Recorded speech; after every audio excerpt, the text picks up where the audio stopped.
Bismillahirrahmanirrahim. Assalamualaikum warahmatullahi wabarakatuh.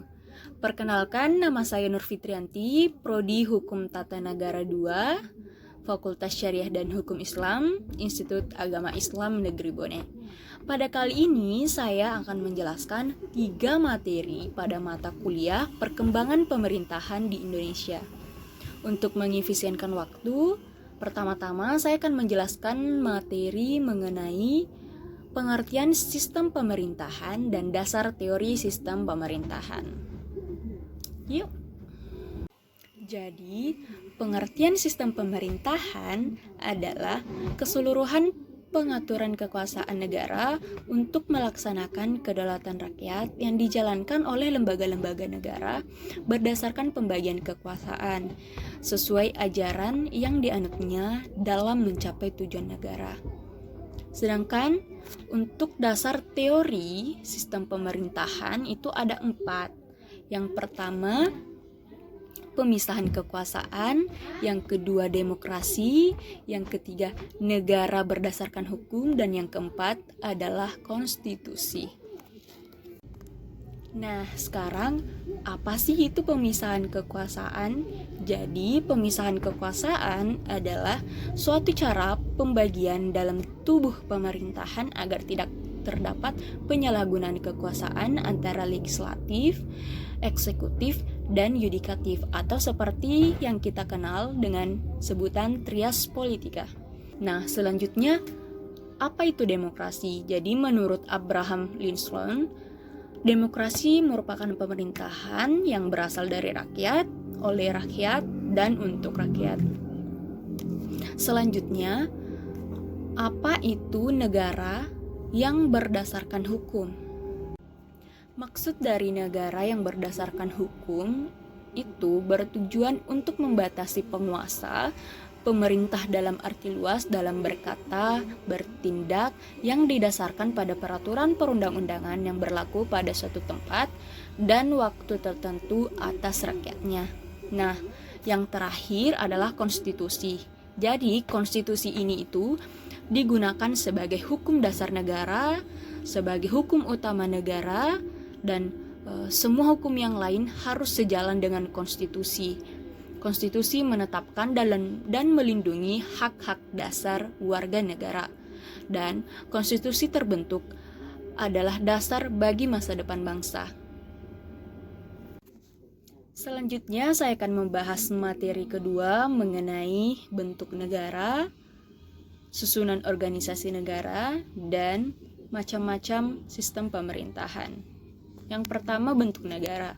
Bentuk negara ada 2. Yang pertama, monarki, dan yang kedua adalah republik. Nah, monarki ini adalah negara yang dipimpin oleh raja, di mana sifatnya ini turun-temurun dan dalam jangka waktu yang panjang, atau bisa dikatakan seumur hidup. Sedangkan bentuk negara republik ini dipimpin oleh presiden yang dipilih dari rakyat dan oleh rakyat untuk masa jabatan tertentu. Yang kedua, susunan organisasi negara terbagi atas 3. Yang pertama, negara kesatuan. Negara kesatuan adalah kekuasaan negara terbagi antara pemerintahan pusat dan pemerintahan daerah. Dan selanjutnya, negara serikat atau federal adalah kekuasaan negara terbagi dalam antara negara bagian dan negara pemerintahan federal. Dan yang terakhir, ini adalah negara konfederasi, adalah negara yang terdiri dari persatuan beberapa negara yang berdaulat. Yang ketiga, macam-macam sistem pemerintahan, yaitu ada sistem pemerintahan presidensial, di mana ciri-cirinya itu terdapat pemisahan kekuasaan yang jelas antara cabang kekuasaan eksekutif dan legislatif. Kepala pemerintahan adalah sekaligus sebagai kepala negara, dan presiden mengingat para menteri sebagai pembantu atau sebagai bawahan yang bertanggung jawab kepadanya.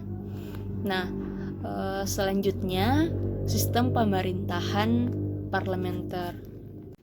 Beberapa ciri sistem pemerintahan parlementer yakni bersumber pada prinsip kekuasaan yang menyebar, eksekutif diambil oleh kepala negara yang sudah mendapatkan kesepakatan serta dukungan oleh sebagian besar parlemen, kekuasaan legislatif lebih kuat dari kekuasaan eksekutif hingga kabinet mesti mempertanggungjawabkan seluruh perbuatannya pada Dewan Perwakilan Rakyat atau parlemen. Dan yang terakhir, sistem pemerintahan campuran. Sistem pemerintahan campuran ini pada hakikatnya merupakan bentuk variasi dari sistem pemerintahan parlementer dan sistem pemerintahan presidensial. Hal ini disebabkan situasi dan kondisi yang berbeda sehingga melahirkan bentuk-bentuk semuanya. Sekarang materi ketiga atau yang terakhir ini membahas mengenai asas penyelenggaraan pemerintahan, di mana di sini ada 4 asas penyelenggaraan pemerintahan. Yang pertama, asas sentralisasi, yang kedua asas desentralisasi, yang ketiga asas dekonsentrasi, dan yang terakhir atau yang keempat adalah asas tugas pembantuan. Nah, saya akan menjelaskan pengertian dari asas-asas tersebut. Yang pertama, asas sentralisasi. Asas sentralisasi yaitu sistem pemerintahan di mana segala kekuasaan dipusatkan di pemerintahan pusat atau sebuah penyerahan kekuasaan dan juga wewenang pemerintah secara penuh kepada pemerintahan pusat, yaitu presiden dan dewan kabinet. Selanjutnya, asas desentralisasi. Asas desentralisasi adalah penyerahan sebagian urusan dari pemerintahan pusat ke pemerintahan daerah untuk mengurus dan mengatur daerahnya sendiri. Hal yang dimaksud dengan sebagian urusan adalah tidak semua urusan pemerintahan pusat diserahkan ke pemerintahan daerah. Selanjutnya, asas dekonsentrasi. Asas dekonsentrasi adalah pelimpahan wewenang administrasi dari pemerintahan pusat ke pejabat daerah. Pelimpahan wewenang hanya sebagai kewenangan administrasi saja. Dan yang terakhir adalah asas tugas pembantuan. Asas tugas pembantuan adalah tugas-tugas untuk turut serta dalam melaksanakan urusan pemerintahan yang ditugaskan kepada pemerintahan daerah oleh pemerintahan atau pemerintah daerah di atasnya dengan kewajiban mempertanggungjawabkan kepada yang menugaskannya. Itulah tadi penjelasan singkat dari saya tentang beberapa materi perkembangan pemerintahan di Indonesia. Terima kasih atas segala perhatian dan mohon maaf atas segala kekurangan. Dan yang terakhir pesan saya, tetap patuhi protokol kesehatan, mencuci tangan dengan bersih, menggunakan masker, dan menggunakan sanitizer. Sekian, wallahul muwaffiq ila aqwamit thoriq. Wassalamualaikum warahmatullahi wabarakatuh. Thanks for watching.